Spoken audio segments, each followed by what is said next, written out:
Hi everyone, my name is Tina Chhabra and I'm here with Young Biz to help you prepare for your next DECA Cluster exam. This video is about understanding customer behavior, which is a critical topic in the marketing information management area. Today, we'll break down how customers make buying decisions and the factors that influence their behavior. So whether you're just starting to prepare or need a quick review, I've got you covered. And remember, this video is the fourth in our series of marketing information management, so if you haven't already, be sure to check out the other three videos. Imagine you're a business owner and you've just launched a new product. You've invested in advertising, designed a beautiful website, and trained your customer service team. But despite all this effort, sales are still falling short. Why? Because you're not fully understanding who your customers are, what drives their decisions, and how they engage with your brand. Today, you'll learn about customer behavior, customer engagement metrics, sentiment analysis, consumer decision making process, and lastly, influencing factors on purchase behavior. Customer behavior can be understood through touchpoints, the various interactions between a customer and a company. These touchpoints range from viewing an advertisement to visiting a website or speaking with customer service. Each touchpoint gives us insights into customer preferences and actions. By analyzing these interactions, we can improve our customer experience and tailor our offerings more effectively. To better understand customer behavior, we can break them down into segments. Demographic segmentation looks at factors like age, gender, and income. Psychographic segmentation takes a deeper dive into a customer's lifestyle, values, and personality. Finally, behavioral segmentation groups customers based on their actions, such as their purchase history and loyalty to our brand. These segmentation methods allow for more personalized marketing strategies. Now, let's talk about customer engagement metrics. When we measure customer engagement, we use metrics like customer lifetime value, or CLV, which helps predict how valuable a customer will be over time. It's a vital metric for prioritizing high value customers. Another important metric is the Net Promoter Score, or NPS, which assesses loyalty by gauging how likely customers are to recommend the product or service. These metrics guide decisions on how to engage and retain customers effectively. Next, sentiment analysis. Sentiment analysis uses tools like natural language processing, or NLP, to analyze customer feedback and gauge their opinions on products or services. Additionally, social listening tools allow businesses to monitor social media platforms for real time insights into customer feelings and brand reputation. These insights help companies stay proactive in and addressing customer concerns and improving their offerings.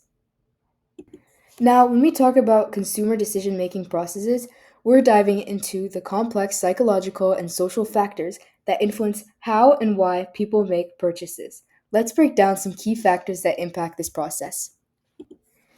First, cognitive dissonance. Cognitive dissonance refers to the psychological discomfort people feel when they hold conflicting beliefs or attitudes, especially after making a purchase decision. Imagine someone buys a high end smartphone and soon after, they found out there's a new model coming out with better features at an even lower price. The discomfort they feel over their purchase decision, knowing they might have made a suboptimal choice, is cognitive dissonance. Next is information overload. Information overload occurs when customers are presented with too much information, making it difficult for them to process, evaluate, and make decisions. Imagine you're shopping for a laptop for back to school, and there are dozens of models, each with different specs, prices, maybe chips, and reviews.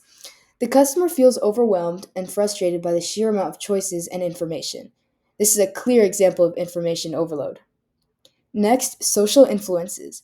Social influences refer to the impact that family, friends, coworkers, or even social media influencers have on a customer's decision making process. Humans are social beings, and many purchasing decisions are influenced by the recommendations and opinions of those around them. Say, for example, a friend recommends a certain brand of shoes because they're comfortable and stylish, so you decide to purchase them based on that trust. Cultural norms. Cultural norms are the shared values, beliefs, customs, and practices that are common to a specific group of people. These norms shape what is considered desirable or acceptable within that group and can significantly influence purchasing decisions. In some cultures, showing status through luxury goods is important, while in other cultures, sustainability and ethical practices may drive purchasing choices. Next, situational factors. Situational factors refer to the external circumstances or immediate environment that can influence a consumer's decision making. These can include time constraints, physical surroundings, or emotional states at the time of the purchase. A person may make an impulse buy when they're shopping because they're in a store with a limited time offer, or maybe because they're feeling stressed and want a quick solution to lift up their mood. And lastly, we have ethnic background. Ethnic background refers to the cultural heritage of an individual, which can influence their preferences, buying habits, and brand loyalty. As an example, different ethnic groups may have different preferences for certain foods, clothing, or even skincare products based on cultural traditions and values. By being aware of these factors, cognitive dissonance, information overload, social influences, cultural norms, situational factors, and ethnic backgrounds, we can create a more personalized, relevant, and effective marketing campaign that resonate deeply with our target audience. Influencing factors on purchase behavior. There are two key psychological biases that influence purchasing decisions: the anchoring effect and the scarcity principle. The anchoring effect occurs when customers rely heavily on the first piece of information they encounter, even if it's not the most relevant. The scarcity principle suggests that when products seem scarce, customers are more likely to make a purchase out of a fear of missing out. These insights can be used to drive effective marketing strategies. Now, let's go ahead and recap. Today, we started off by talking about customer behavior.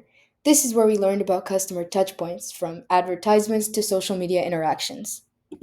Next, we talked about customer segmentation. This is where we learned that segmenting customers based on demographics, psychographics, and behaviors, businesses can create a more personalized and effective marketing strategy. Engagement metrics. This is where we talked about customer lifetime value, CLV, and the Net Promoter Score, NPS, and how they guide businesses in identifying valuable customers and improving loyalty. Then, sentiment analysis, where we covered tools like the natural language processing and social listening, which allowed companies to gain real time insights into customer feelings and perceptions. Then we talked about the decision making process, where we considered cognitive dissonance, information overload, and social influences. And lastly, we covered influencing purchasing behavior, where we talked about the anchoring effect and the scarcity principle. That's all for today's presentation. Please check out the next video to continue understanding customer behavior. If you want to check out more resources to help you prepare for your DECA Cluster exam, or simply help gain knowledge about DECA or business in general, please check out the Young Biz website at youngbiz.org. Thank you.